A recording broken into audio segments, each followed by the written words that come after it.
All right, this is going to be the last of the Aplia 3.2 videos talking about the red herring fallacy. And this is in a little slightly different format. This is one I've already done most of them for, and I'm going to go through and talk about the ones that I think were pretty easy, and then talk about the last one, which I thought was more difficult, and then provide some feedback on how to address those kinds of difficult ones that goes beyond just, hey, if you thought this should have gone another way, send me your reasoning, and we'll see if we can't hash it out. Okay.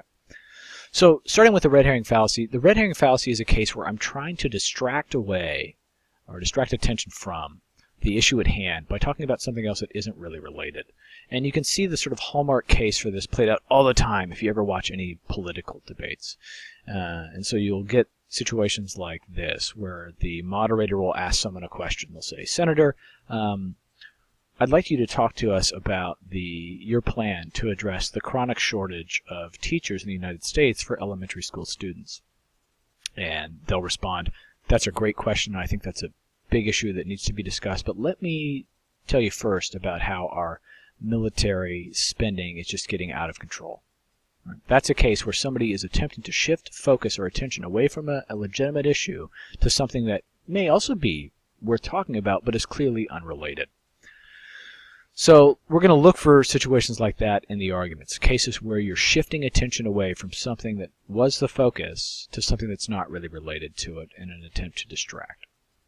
So I'm going to look at this first one here, which I thought was a little tricky but also not too bad to figure out where to go. So the argument was Councilman Wallace has argued that we need to repair the asphalt on Sims roads. But look, there are several other municipal projects that deserve more urgent attention, and there's not enough money to address all of our needs. So I say now is not the time to adopt their plan. Okay. So the conclusion was that we shouldn't adopt this person's plan now, and it starts with talking about this person's plan. And I could understand why somebody's first move might say, well, look, you're distracting away from their plan by talking about this other stuff. But in this case, this is a legitimate sort of distraction in the sense that these other plans that are more urgent are things we should think about. We should think less about this guy's plan if these other things are more important and we don't have enough money to do all of them. Like in this case, this is a legitimate argument for why we should not adopt this guy's plan now, because there are other things that are more deserving of our attention. So this is not a fallacy and therefore not a red herring fallacy, even though this kind of looks like it's an attempt to distract here away from what he argued by focusing on other things. All right, go to the next one, passage B. Apex cars have been the best-selling luxury sedans for 5 years running. Visit your Apex dealer and get one today. Okay, that does commit a fallacy, but it's not red herring. This is that bandwagon fallacy where it's like you should do something because everybody else is doing it. Those I thought were pretty easy. Now let's go to this last one. So this one, I'm going to explain the error I made so that hopefully you all can avoid this going forward. Although this is also one where I'm willing to accept your own reasons about it and maybe give full credit or partial credit based on that reasoning. So here the argument was the congressman has argued that a slight increase in the federal income tax could go a long way towards addressing the problems that plague our inner cities. And then I followed up with, well, but apparently this guy forgot about the sex scandal that nearly ruined his marriage a few years back. And that right there, notice, is moving attention away from his plan to this other thing that looks to be irrelevant. And so that I immediately should recognize is that fallacious move. The ultimate conclusion here was that the congressman should figure out how to fix problems in his own home before trying to do this other stuff he's suggesting. All right, there's an error in the reasoning there. There's definitely a distraction. And my thinking was, okay, well, there is distraction going on here. What is this most clearly? Well, it's most clearly an ad hominem abusive. You're saying we should not accept somebody's view or we should not listen to somebody because of these character things that may or may not be relevant. And in this case, that his argument that a slight income tax would go a long way towards addressing these problems is unrelated to his sexual scandals if he had one, and definitely unrelated to his two oldest children being hurt and embarrassed by this.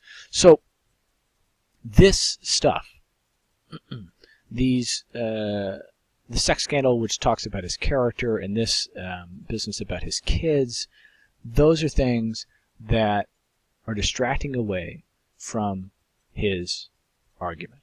And it's distracting in a way that we're focusing on stuff that's not really relevant. That should be your sort of strategy here is, okay, did it meet the hallmarks of a red herring fallacy? It distracted away from something relevant by talking about something irrelevant? Yeah.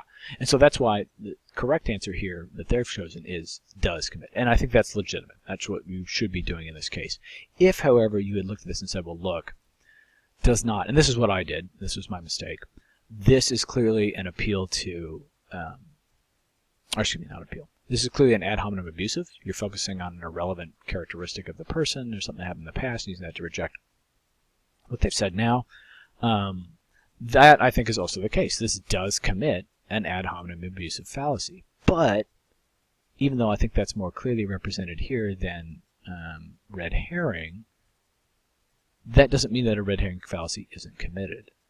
So if, as you focus just on that and thought, well, this is more clearly that red herring fallacy, or excuse me, the ad hominem abusive, so let's go with that. That's why it doesn't commit a red herring fallacy. That leads us astray here. What I should see is, does it actually commit this fallacy? Because it may commit more than one. And this has perhaps happened in earlier cases. It commits more than one fallacy. And I need to be careful to not focus too much on one and ignore the fact that it's also committing the other. So while this does commit an an ad hominem abusive right here, also because of the distraction away from something relevant with something irrelevant, it does commit the red herring fallacy. So be careful when you're working through these that my strategy that generally works for me is look through, is it this? If it's obvious, move on. If it's not obvious, I start looking to see, does this better fit some other fallacy? And in the past, that's worked out pretty well for me, and that's generally been the case. But here's a case where that didn't necessarily work, because here it was, okay, this is a good fit for ad hominem abusive, so I went with that. When what I should have realized, okay, even though it is, this is also a clear case of red herring, because it was an attempt to distract away from something that was legitimate with this irrelevant information. Okay, so for red herring, make sure you're focusing on arguments where there's an attempt to distract away from something relevant or that should be talked about, and doing that by talking about irrelevant things or things that are not really related. And that should wrap up the Aplia 3.2 exercise sets. If you've got additional questions about these things, shoot me a message and I'll do my best to answer that.